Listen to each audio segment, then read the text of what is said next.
Hey, Dirt Farmer Jay here from dirtfarmerjay.com. Recently, we built this under cabinet to our floor model drill press to recover this area. It's on casters, so we can open it up, move it around, but it made sense to go ahead and put a Forstner bit organizer right there, and we did, and we love the results. Let me walk you through how we did it.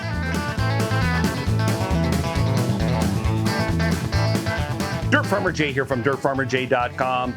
Shop organization is an ongoing effort, and there are so many spots in this workspace that still need organizing, but I'm chipping away at it bit by bit. One of the guiding principles in organization is putting things where it makes sense in your mind and by the tooling that most uses it. So in this case, we have this really neat Powermatic VS 2800 drill press. And we built this cabinet under it to recapture the open space that's usually there. And this cabinet rolls out. So if we do need to move it around or move this or drop the table, we can do that.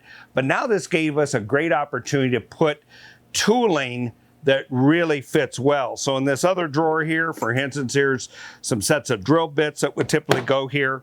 But one of the hassles I've always had is trying to store Forstner bits well. We used to store our Forstner bits in a strip block of wood with the sizes notated below, all in half-inch holes with the bits standing up. Well, there are a couple problems with that. Number one, it took a lot of linear inches to put all of the complete set together. Secondly, all the points were facing up.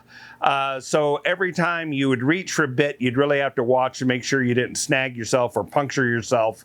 And so it wasn't optimum. There had to be a better way.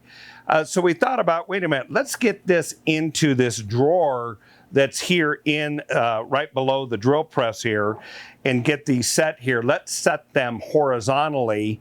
All I have to do is grab the center of a shaft and not have any dangerous sharp edges near my fingers when I do so.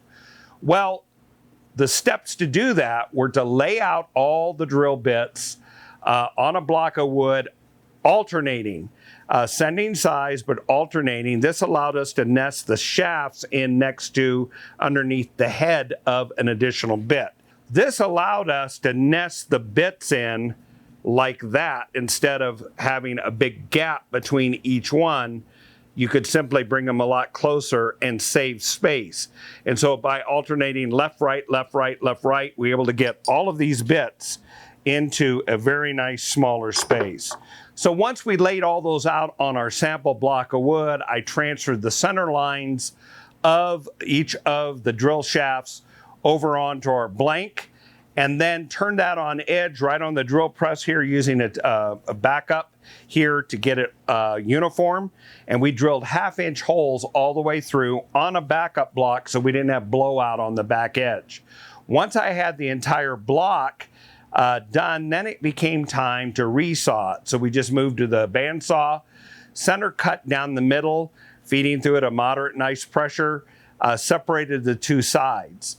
Now I had one half of the tray. I did a little bit of touch-up and sanding, and then went ahead and sprayed it with a polyurethane or one of the finishes I have in my spray can cabinet over there, so it wouldn't get dirty. And then we went ahead and marked all of the sizes on it and made it so we can nest it. Now, while I was at it, I plowed out a center groove down the middle because if they're just sitting in the trough side by side, it's hard to get a hold of it. So I plowed out a trough down the middle with a round over bit on each side. Now it's easy to reach into the center of the rack, pull out the bit, and then replace it, drop it right back in its home. And really clean, easy to keep organized. Once we had the block length where we wanted it, and that was determined by the depth of the drawer, now we're able to build a box, a liner box, and we use the quarter method to do that. Really puts in a nice groove and tongue on each corner, and a box bottom groove all the way around using the very same setup. If you want to learn how to do that, check out the link above and you can see how we did that all in a single setup on a little portable table saw. Now, once we have that box and liner put together, now it's time to install it in the drawer. We went ahead and affixed it in there and made sure everything, the labeling was clear. And the reason why we did everything sideways, depth-wise, is we found over time that every time you close a drawer and you bump it, everything tends to roll or shift to the back. Same if you open the drawer real fast, everything want to shift around. So by putting it in these little saddles transverse to the direction of travel, everything settles back home where you want it. And the next time you open it, everything's where it should be instead of piled up in one area or shifted in an area of the drawer.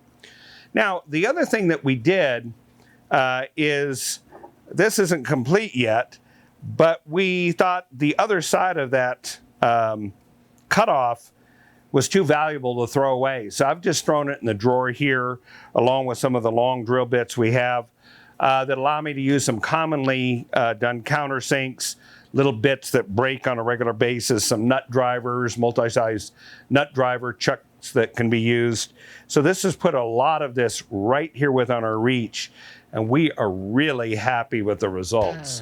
Whether you have a drill press or just handheld drills, having the right tool bits really makes a difference. Our go-to brand is Montana Brand Tools, made in the United States. Check out this video where we reviewed one of their tool sets, but they make a wide range of great tools that are very durable and very sharp. Hey, check them out. We know you'll like the video. And while you're at it, check out this other video that YouTube has chosen from our catalog that they think interests you, and we think you're gonna like it too. Until the next time, this is Dirt Farmer Jay, enjoying a great drill press accessory area.